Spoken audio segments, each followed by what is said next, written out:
Hey, so it's Christmas, so Merry Christmas to everybody out there that's actually watching this. So I did meet with my doctor the other day, and I just haven't had time to update really my family members or anybody. So I spoke with him. I waited on hold on the telemedicine appointment probably for 45 minutes to an hour before he got on. And basically he went over a diagram of where the tumor is located and what he's going to do surgically to remove the tumor and put back together, basically my intestines and colon, and put it back together. And what he said was that he has to have a CT first to know exactly how big the tumor is. He says, yeah, the report shows 10 centimeters, but he needs a CT to verify that. So I still have to have more testing before I have surgery done. I asked him what's the percentage of me having an elastomy bag.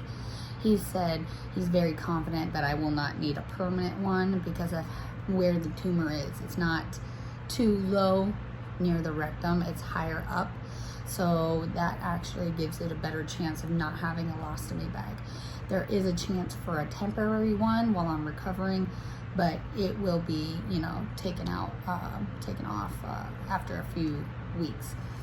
He said the downtime of the surgery is laparoscopically, so it's through my stomach right here, and very tiny incisions, and it takes 6 weeks to heal after that. So I really don't know how I'm going to work for 6 weeks, not work for 6 weeks. He said that most people don't want to do anything during those 6 weeks, that they literally just want to roam around in their house and their bed during those 6 weeks. They're not really ready for a 9-to-5 job, which I have. So I'm a little concerned about that, but I still have time to prepare for that. He also went over, the chances of chemo and what stage I am at. He said he won't really know what stage I'm at until he actually surgically goes in. So I have no idea what stage I'm at. He doesn't know. Also, he doesn't know how much radiation I'll need. The CT will kind of give more of a general answer to that. So he'll look at the CT, he'll decide if he's going to do chemo first, then surgery, or surgery and then chemo. I'm not sure. It was a pretty long discussion, about 45 minutes. I do have it recorded in case I have any other questions that I forgot that he told me. And that's basically it. That once he goes in there surgically, he's going to test for genetic markers on the tumor, because I asked about my 4 kids. I know a lot of people have been saying you need to get your kids checked and so forth. So I asked the doctor about it, and he said yes, it really affects my kids. So he's going to test the tumor and see if there's any genetic markers. If there are, my kids will need to get colonoscopies starting at age 22, because it's 10 years from the date that I found out I had cancer. So I'm 32 now, so take away 10 years, it's 22. So they're gonna start needing colonoscopies at the age of 22. And if it turns out that it is genetic, that they'll have to have colonoscopies every 5 years after the fact. So I'm not really happy about that I kind of brought this on to my kids. I did ask him if there's anything that I did wrong in my life to contribute to this. He says he doesn't know why younger people are getting colon cancer. This is something that they find in 50 to 60 years old, older than that. But I guess nowadays there's more and more people in their 30s and 20s getting colon cancer, and there might be a link to processed food. They don't know enough studies to give an answer, but he said no amount of alcohol can do this. There's nothing I could have predicted about this, so that does make me feel a little bit better.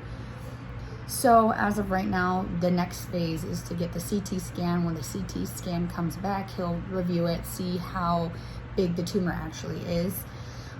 Like I said, the paperwork did state 10 centimeters, but there's a chance it could be smaller. I'm really hoping, because like I said in the last video, the bigger the tumor is, less likely of, living beyond it, surviving it. So I'm hoping it's smaller than that. So that's something I can look forward to. And then once they have the CT, then they can schedule my surgery or chemo, whichever one will come first. So it's kind of a sit and wait game still. I thank everybody who's been, sharing the GoFundMe and sharing the videos and trying to help out where possible. We got all my kids' Christmas presents, but the bills are still on hold. I'm gonna have to figure out, sit down and figure out my bill situation. When I do get my CT scan, I have to drive to Los Angeles for that, and then drive all the way back home. And then same thing with the surgery. I'm not quite sure how that's gonna work yet. But I just wanted to come on here and update everyone, because I know everyone's been asking, including a lot of my family members. I just haven't really talked to anybody. I've been dealing a lot with, Christmas presents and spending time with my kids and my husband and cooking dinner. So yeah, that's the update for now, and I'll check in a couple of days. Right now I haven't really had too many symptoms. I had a really bad stomach the other day, but I didn't want to check in just for that. I haven't had anything really serious since the colonoscopy, which is great. So I'm taking it day by day. My emotions are really up and down, but yeah, so I'll be able to check in the next few days. All right, talk to you soon, guys. Bye.